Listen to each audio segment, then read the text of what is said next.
My husband told me to stay away from his family, so I blocked all of them. My husband, Greg, has always had a complicated relationship with his family. I knew that going in, and I tried to stay neutral, to meet them when I could, and to be polite. His mother, Denise, was overbearing in a way that made me tense every time she called. His sisters, Jenna and Marcy, had a habit of turning every conversation into a competition, whether it was about parenting, careers, or who looked better in a dress. I kept my distance, laughed when I had to, and didn't engage beyond basic courtesy. Things came to a head one Friday night. Greg and I were sitting on the couch after dinner, talking about our week, when he brought it up casually like it was nothing. "I think you should stay away from my family for a while," he said. I frowned. "What do you mean? They're exhausting for you. And honestly, I don't want you getting caught in their drama. I know they push buttons, and I think it's better if you just don't talk to them for a bit," he explained. I stared at him. "Are you serious?" "Yeah, just until things calm down," he said, shrugging like it was obvious. I could see he meant it. Greg has always been protective of me, but his tone made it clear he was asking me to draw a line, one he wasn't going to cross himself. I thought about it for a while that night. At first, I considered just minimizing contact, taking a break from calls and visits. But the more I thought about all the times Denise had criticized my cooking, Jenna had mocked my job, and Marcy had thrown passive-aggressive comments about my wardrobe,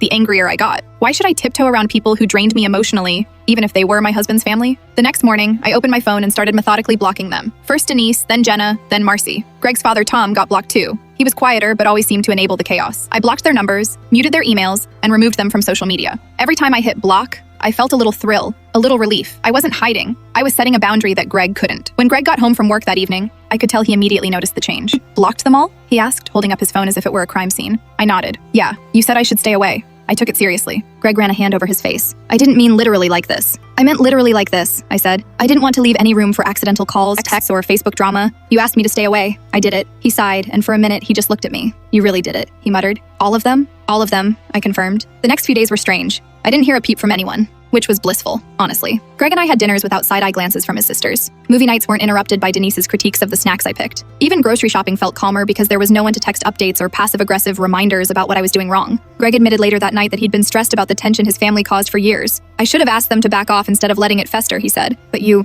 did what I couldn't do." I smiled, feeling a little vindicated. It wasn't that I wanted to punish them. I just wanted to breathe. I wanted my husband and me to exist in a space where we weren't constantly weighed down by other people's expectations, criticisms, and manipulations. Blocking them wasn't a declaration of war. It was a clean break, a way to reclaim our peace. A month later, Greg's phone buzzed with an email from Denise, addressed to him, asking why I had cut off communication. He showed it to me, and we laughed at the predictable fury. There was no way to sugarcoat it. They were mad, shocked, and probably embarrassed. But I didn't care. Our home was quiet, ours. I think Greg expected me to waver, maybe feel guilty, but I didn't. I realized the control they had over him, and by extension over me, wasn't going to be tolerated anymore. I wasn't the bad person. I was the shield. Blocking them all didn't erase the past, and it didn't magically fix Greg's relationships with them, but it gave us space to breathe, space to be a couple without interference. And for once, the house felt like ours, entirely ours, without anyone else's drama seeping in.